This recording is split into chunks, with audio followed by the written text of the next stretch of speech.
Starbuck, come here. Good car. Hey guys, welcome to Daily Woodworks. Today I'm going to be carving a wood sign. My cousin is getting married soon, and due to just the logistics of life, we're not able to travel to the wedding, but I still wanted to make her a wedding gift. So I'm going to carve a wood sign out of this panel. This is a 6 foot by 16 inch Craftmasters lodgepole pine laminated project panel. I really like these things for especially making signs or little gifts. They're inexpensive. There's basically a bunch of small strips of pine that have been joined together. It's fairly stable, doesn't cut or warp the same that a standard board would do. So I'm going to go through the process of how to carve it. I'm going to do it freehand. To carve a sign freehand, it's fairly simple. You just need a router, and I use a 60-degree V-groove bit. I learned everything from a YouTuber named Dave Roten.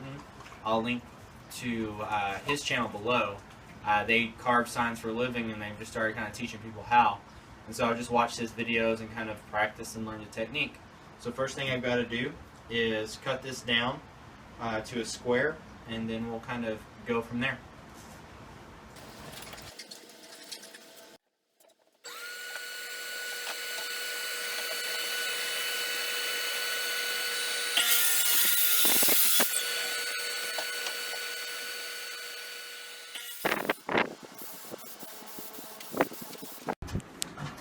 What clear coating this in advance does is allows me to get the paint off easier. Whenever I do my pattern, I'll spray paint black over it, and then the black that gets on my final product will sit on top of the finish, and the finish will be a lot easier to sand out than if it were to soak into the wood. And then since I'm going to clear coat it anyway when I'm done, whatever soaks into the wood now is perfectly fine. This also helps it keep from bleeding through the edges, because pine is very porous and will soak it up. That's a trick I learned on the YouTube channel I mentioned earlier. Okay, to make a board, I just cut it into a 16 by 16 inch square. And then I used PowerPoint and Publisher to make my pattern. And you can there are some free programs online that you can use to make these. And now I'm just going to trim them with this little handy dandy paper trimmer I got from my wife.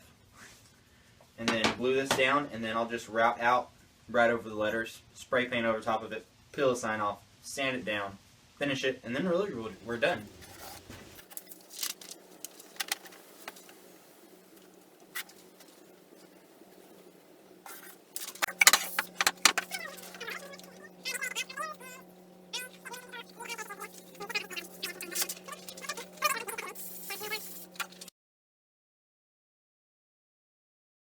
On my router, I'm using a 60-degree straight bit. A 60-degree V-groove bit.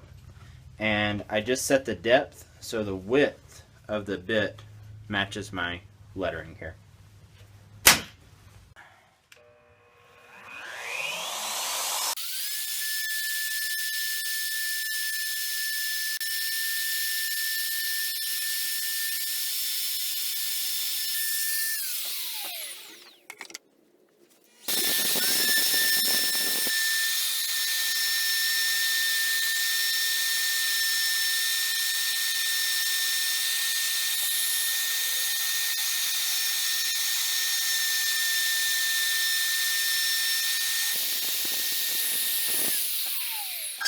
And so I just repeat this process.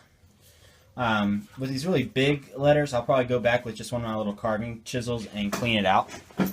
Clean up some of these ridges. And really, once you paint this black, none of the flaws in here show up anymore. Hi, Starbuck. Starbuck. Say hi. Okay, I've finished routing out all my letters. And there's a little bit of fuzzies from the paper.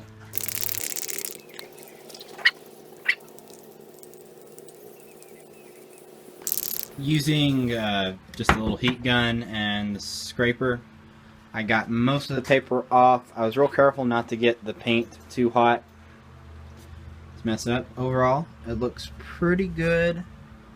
I'm gonna have to touch up this guy right here a little bit and kind of clean up this A, but that's not too big a deal.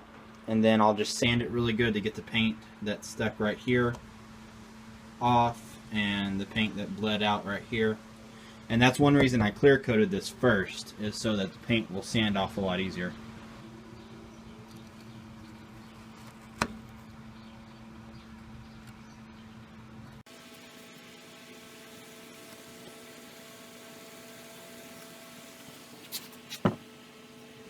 Okay, the whole sanding thing didn't work out too well, but just getting some lacquer thinner on a paper towel, scrubbing it works pretty good. So that's how I'm gonna get most of this glue off. Now we should be able to make some progress sanding. I'm gonna start with 80 grit. Now that I've got all the glue off, I'm gonna go all the way up to 220.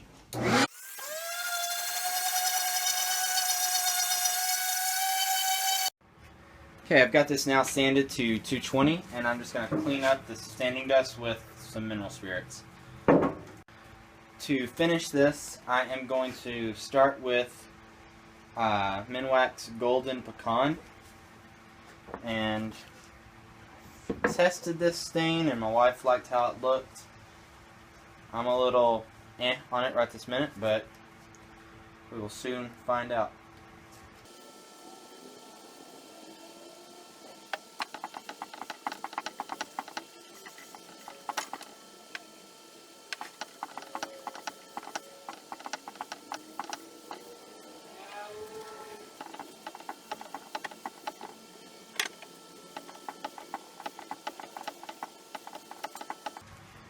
Now I'm going to let this dry overnight, and then in the morning I think I'm going to come back and put Watco over the top of this once all this has time to dry. Okay, I let the stain dry overnight. It came out a little pinker than I wanted, so that since the stain was dry, I took Watco Medium Walnut and just went right over the top. It's not dry yet, but it just kind of added a little more brown to it and give it a really nice hue. Well, I hope you enjoyed this. If you have any questions, leave your comment down below and I will do my best to answer it. And this is a pretty easy thing to do. It just takes a little bit to get the hang of. I do sell these on my website, dailywoodworks.com, so if you want to buy one, contact me there. As always, thanks for watching.